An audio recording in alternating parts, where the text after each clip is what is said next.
Մեկ ամսվա զինադադարի ընթացքում ամենալուրջ ու վտանգավոր փոխհրաձգությունը Միացյալ Նահանգների ու Իրանի միջև։ Իրանական կողմը հայտարարել է, որ նահանգների զինուժը հարվածել է Հորմուզի նեղուց մուտք գործող երկու նավի ուղղությամբ։ Բացի այդ, պայթյուններ են որոտացել Բանդար Աբասում, Ղեժմ կղզում և Թեհրանում, Մինաբ քաղաքի ռազմածովային ուժերի բազայում։ Միացյալ Նահանգների ագրեսոր, ահաբեկչական և հանցագործ բանակը խախտելով հրադադարը թիրախավորել է Իրանի Ջասկ շրջանի ափամերձ ջրերից դեպի Հորմուզի նեղուց շարժվող իրանական նավթատարը, նաև Ֆուջեյրա նավահանգստի դիմաց Հորմուզի նեղուց մտնող մեկ այլ նավ։ Միևնույն ժամանակ տարածաշրջանի որոշ երկրների հետ գործակցությամբ ամերիկացիներն ավիահարվածներ են հասցրել քաղաքացիական տարածքներին և Ղեժմ կղզու ափամերձ հատվածներին։ Հանցագործ և ագրեսոր Միացյալ Նահանգները և նրան աջակցող երկրները պետք է իմանան, որ Իրանն առանց տատանվելու ջախջախիչ պատասխան կտա ցանկացած ագրեսիայի։ Ամերիկյան զինուժը պնդում է, որ կրակը բացել է ի պատասխան իրանական հարձակումների։ Իրանը նշել է, որ զգալի վնաս է հասցրել հակառակորդին, թեպետ ամերիկյան հրամանատարությունը հերքում է այս պնդումը։ Նրանք փորձեցին խաղալ մեզ հետ, բայց մենք ոչնչացրինք նրանց։ Նրանք պետք է հասկանան, որ եթե համաձայնության չգան, շատ վատ կլինի իրենց համար։ Նրանք պետք է գործարք կնքեն։ Միացյալ Նահանգների նախագահն իրանական մոտորանավակները հիմար է որակել, ընդգծելով, որ Հորմուզի նեղուց ուղարկված բոլոր նավակներն ու դրոնները ոչնչացվել են, քանի որ իրենք պատրաստված էին։ Մեկնաբանելով նեղուցում տեղի ունեցածն ամերիկյան կողմը նշել է, որ չի ձգտում էսկալացիայի։ Իրանն էլ հայտարարել է, որ իրավիճակը կարգավորվել է։ Դոնալդ Թրամփի խոսքով հրադադարի ռեժիմը գործում է, իսկ գործարքը կարող է ստորագրվել ցանկացած պահի։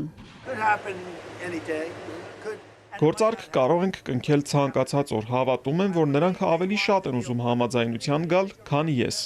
Թրամփն ասել է, որ Իրանն ու Միացյալ Նահանգները համաձայնել են մեղմացնել իրանական նավահանգիստների շրջափակումը Հորմուզի նեղուցի աստիճանական բացման դիմաց։ Մոտ ապագայում հնարավոր է առաջընթաց լինի Պարսից ծոցում մնացած նավերի հարցում։ Իրանի նախագահը հայտարարել է, որ Թեհրանը նահանգներից որևէ պահանջ չունի, պարզապես ցանկանում է պաշտպանված լինել միջազգային իրավունքով։ Մասուդ Փեզեշքյանը նաև ամոթանք է տվել Վաշինգտոնին Իրանում բացահայտ խառնաշփոթ առաջացնելու ծրագրի համար։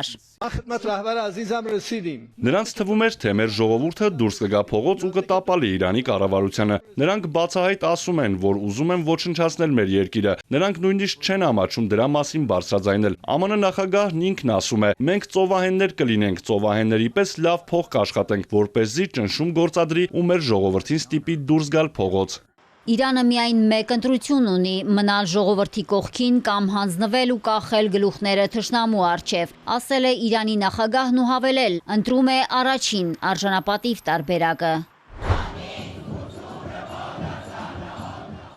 Իրանում իշխանության ու ժողովրդի կապն ամուր է, միասնությունն էլ անսասան։ Վերջին լարվածության սրման ֆոնին հազարավոր իրանցիներ դուրս են եկել փողոց իրենց աջակցությունն ու համերաշխությունը հայտնելու երկրի իշխանությանը։ Մեր առաջնորդի հրամանով այստեղ ենք ու մեր բանակի կողքին։ Թրամփն այլևս վճռականություն չունի մեր վրա հարձակվելու, որովհետև մենք գերհզոր երկիր ենք։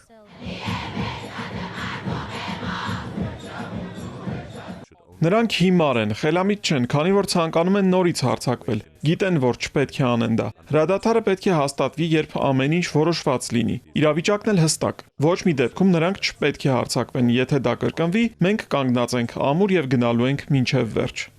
Ոչ Իրանի ժողովուրդը, ոչ էլ ռազմաքաղաքական ղեկավարությունը չեն վստահում Վաշինգտոնին։ Իսլամական Հանրապետությունը վստահեցնում է, մեկ մարդու նման պատրաստ է ցանկացած սցենարի իրավիճակից արժանապատվորեն դուրս գալու համար։ Մարիկ Օստանյան, Էպիկենտրոն։